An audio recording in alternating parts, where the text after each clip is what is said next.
Nangako ang Department of Public Works and Highways o DPWH na bibilisan ang konstruksyon ng Metro Cebu Expressway sa Naga City sa Cebu upang matapos ito bago dumating ang tag-ulan sa Hunyo 2026. Si Jim Ray Biosa magbabalita.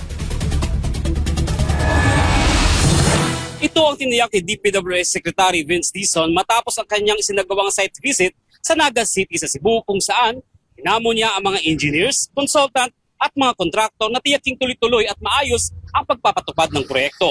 Ayon kay Dizon, target ng DPWH na matapos sa loob ng 6 na buwan ang road section mula sa Barangay Cantauan hanggang Barangay Pangdan sa Naga City, Cebu. Ang bahaging ito ay saklaw sa segment 3A ng Metro Cebu Expressway, isang 56.9 kilometrong proyekto na mag-uugnay mula Naga City hanggang Danao City sa hilagang bahagi ng Cebu.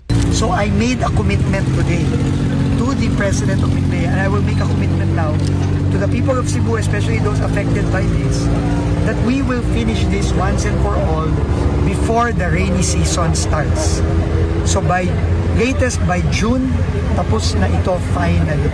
Sinimulan ang Metro Cebu Expressway noong 2018, ngunit pansamantalang nahinto matapos gumuho ang bahagi ng kalsada sa Barangay Cantauan noong Oktubre 2023 dahil sa kahinaan ng lupa at iba pang technical na issue. Tiniyak ng DPWH na lulutasin na ang mga problemang nagdulot ng pagkaantala, kabilang ang road right-of-way at ang pagbibigay ng sapat na kompensasyon sa mga residenteng naapektuhan ng konstruksyon.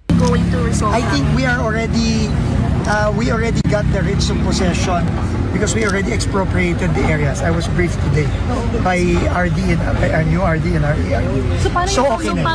We will compensate them, of course. But we had to expropriate already. But everyone will be compensated. I can assure the families that we will make sure that they are compensated for the right of way.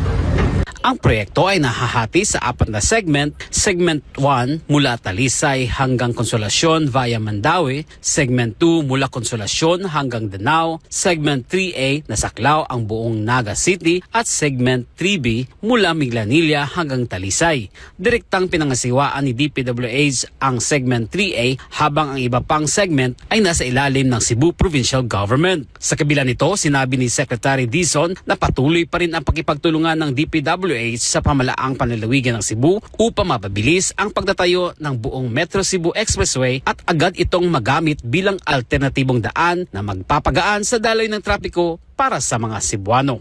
Mula dito sa Cebu, para sa Diyos at sa Pilipinas nating mahal, Jim Ray Biosa, SMNA News.